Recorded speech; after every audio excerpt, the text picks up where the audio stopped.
When you're interviewing for a position, you could face some concerns that are raised by the interviewer. These include concerns about gaps in employment, experience that you might not have, being overqualified for a position, not having adequate education for the role, etc. In this video, I want to cover 10 common concerns that could come up from interviewers during the interview process.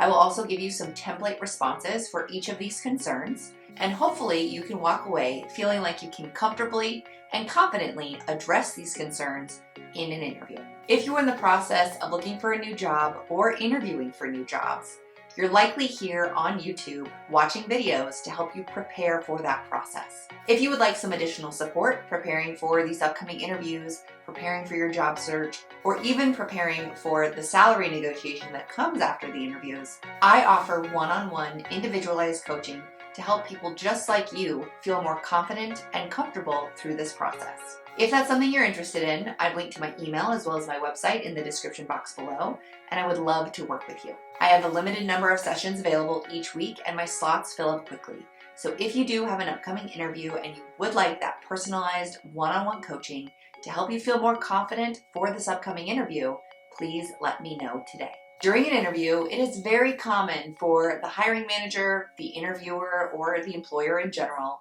to ask questions or raise concerns about your fit for the role. How you respond to these different types of questions can significantly influence how they feel about your fit for this role. So let's jump into the 10 different types of concerns that could come up during the interview process and effective ways that you could respond to or address them. Now, before I begin, I want to emphasize that you can proactively address some of these concerns by weaving your answers to some of these common questions or concerns into your answers to other interview questions. Anticipate these concerns and weave your answers to some of these concerns into the conversation before they have to be addressed directly. For example, one of the concerns that I'm going to discuss is gap in employment. If you have a gap in your employment, you could potentially bring this gap up proactively and explain or describe how you use that time during that gap productively. The interviewer also may not directly ask you these questions. So I'm also going to share with you potential phrases that you could listen for that might indicate if they're asking about a specific question or concern or not. It's also perfectly appropriate during the interview if you notice that the interviewer looks concerned or confused or like you didn't fully answer their question to follow up and ask for feedback. Do they need additional information? Do they feel like you fully answered the question, etc.?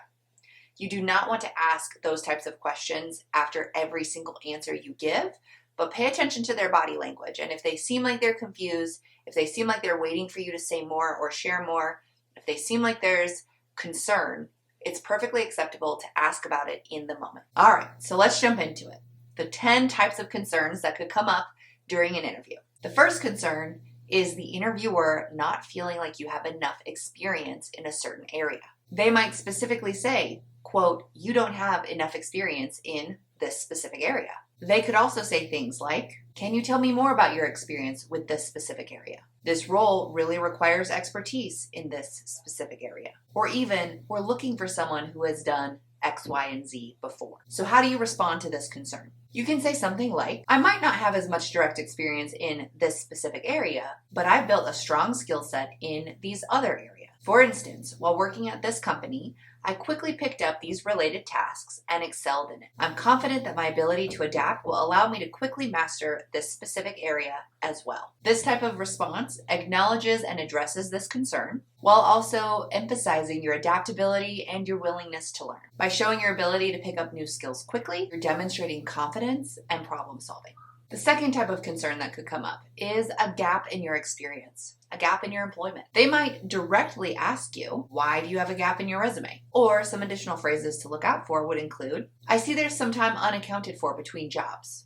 Can you tell me more about that?" What were you doing between this date and that date? Can you explain this period of time on your resume? A response to this type of question could be, during that time, I dedicated myself to this activity, something like gaining new skills or volunteering, which allowed me to sharpen these relevant skills. This experience has equipped me with fresh perspectives that I'm excited to bring to this role. With this response, you are demonstrating that you used that gap in employment or gap in time productively. It reframes this gap as a positive experience, especially a positive experience that helped you learn and grow and prepare for this upcoming role. The third concern that could come up is if the interviewer tells you, you seem overqualified for this role. Some other phrases that you could look for that might indicate that they're feeling like you're overqualified include, you've accomplished quite a lot in your career, or this position might not offer the same challenges as your previous roles, or do you think this role fits where you are in your career? To address this type of concern about you being overqualified, you could say something like, I understand why you might see it that way, but I'm excited about this role because it aligns with my desire to contribute meaningfully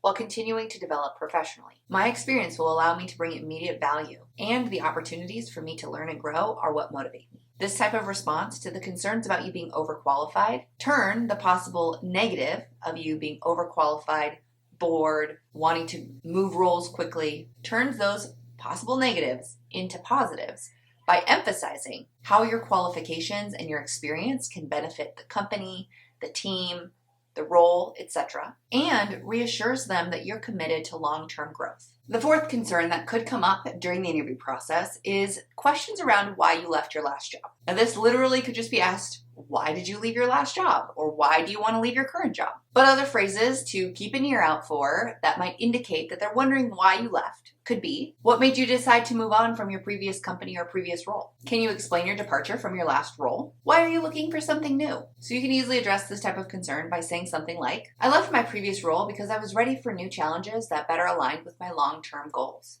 While I gained valuable experience there, I'm eager to contribute in a fresh environment and apply what I've learned. This type of response, while you may have some other things that are true about your previous job and why you left, this type of response frames your departure in a positive way. It shows your ambition and that you have a clear focus on growth and development. You don't need to dwell on any negatives, especially ones that could raise the eyebrows of the interviewers that you're talking to. Now, the fifth concern is about not having the required degree or education for this role.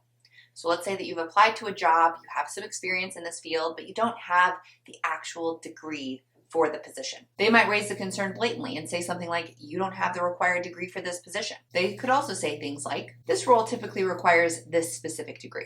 Or, we're looking for someone with formal education in this specific field. Or, can you speak to your academic background and how it aligns with this role? To address this type of concern, you could say something like, although I don't hold this specific degree, my hands-on experience in this field has allowed me to build a strong foundation in these skills. In my previous role at this company, I took on these related tasks, and I'm confident that those skills will translate effectively to this role. Responding this way highlights your practical experience and shows that you have the relevant skills that can deliver results even without the formal educational background. The sixth concern that could come up during an interview would be concern around your lack of leadership experience. They might blatantly say, we are concerned about your lack of leadership experience. Or they could say things like, have you managed teams in the past? Or, this role will require leading a team of X number of people. Tell us about your leadership style. Or, do you feel confident managing a group of this size? You can respond to and address this concern by saying something like, I've had the chance to lead projects and small teams in my previous roles. For example, I led this specific project where I managed a team of this number of people, resulting in these positive outcomes. I'm enthusiastic about growing my leadership abilities further in this position. You can demonstrate concrete examples of leadership even if you haven't held a formal leadership role. By providing these concrete examples of leadership where you led in projects or small groups, even if it wasn't in a formal position, you can demonstrate your potential and readiness for more formal leadership positions. The seventh concern that could come up during your interview process would be the concern of you potentially changing jobs frequently. They might blatantly say, you've changed jobs frequently. They could also say things like, it seems like you've had quite a few different roles in a short period of time. Or, why have you moved between jobs so often? Or, what's kept you from staying longer at your previous positions? You can effectively respond to this concern by saying something like, my career moves have been intentional in seeking out diverse experiences that would allow me to build a wide range of skills. Each role has taught me something valuable, and I'm now looking for a stable, long-term opportunity where I can apply everything I've learned. This type of response reframes frequently moving jobs to strategic moves for development, and it shows that you've gained valuable insights from each role. The eighth concern could be how you handle working under pressure. So they might ask you, how do you handle working under pressure? They might also say things like, this role can be quite fast-paced and demanding. Or, tell me about a time that you faced a stressful situation at work. Or, how do you manage tight deadlines or multiple priorities? An effective response to address this type of concern could be, I perform well under pressure because I see it as a chance to showcase my strengths. In my last role, I handled these specific high-pressure situations by doing these specific actions. I was able to achieve this positive result, and I believe this has prepared me well for any challenges this role might present. By providing these concrete examples in your response, it not only shows that you handle pressure well, but you thrive in these challenging situations. Now, the ninth concern that could come up during the interview process would be their desire to find someone with more technical skills. So they might just blatantly tell you that they're looking for someone with more technical skills. They might also say things like, this position requires proficiency in this technical skill. Can you walk us through your experience with this technical tool or skill? Or, we need someone who is strong in this specific technical area. How do you feel about that? You could respond to this type of concern by saying something like, I have a strong foundation in these specific technical skills from my previous role at this company. In addition, I've been proactively building on those skills by taking courses in this relevant area to ensure I'm always learning and improving.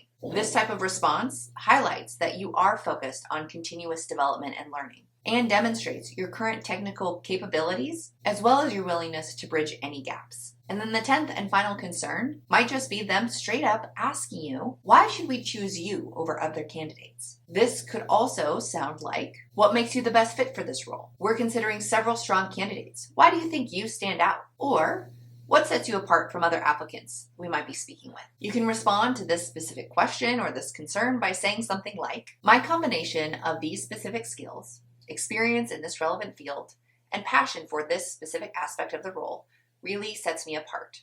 For instance, at this previous company, I achieved these specific accomplishments, which demonstrates my ability to deliver great results. I'm confident that I can bring the same level of success here. This type of response emphasizes your unique skills and traits, as well as your strengths, as well as provides a concrete example of your achievements to help you stand out among the other candidates. Again, some interviewers won't address these concerns directly, so it will be up to you to proactively address these concerns by weaving in some of your experiences and your answers to these concerns into other examples or answers to your responses before they become issues. You can also ask for feedback at the end of your interview by asking one of those hard or hesitation questions to really gain clarity on any of these unspoken concerns and gives you the opportunity to address some of these concerns on the spot. So have you ever experienced any of these concerns during an interview process? If so, please share your experiences in the comments box below. I love receiving comments, and I will do my best to respond to each of you individually. And just know that if I'm not able to respond quickly, that your experience that you share in the comments below will likely help someone who's going through something similar. If you found this video helpful, please go ahead and give it a thumbs up. And if you haven't already, please go ahead and hit that subscribe button as well as the bell so that you can receive life-work balance advice delivered directly to you every week. Thanks, and I'll see you next time.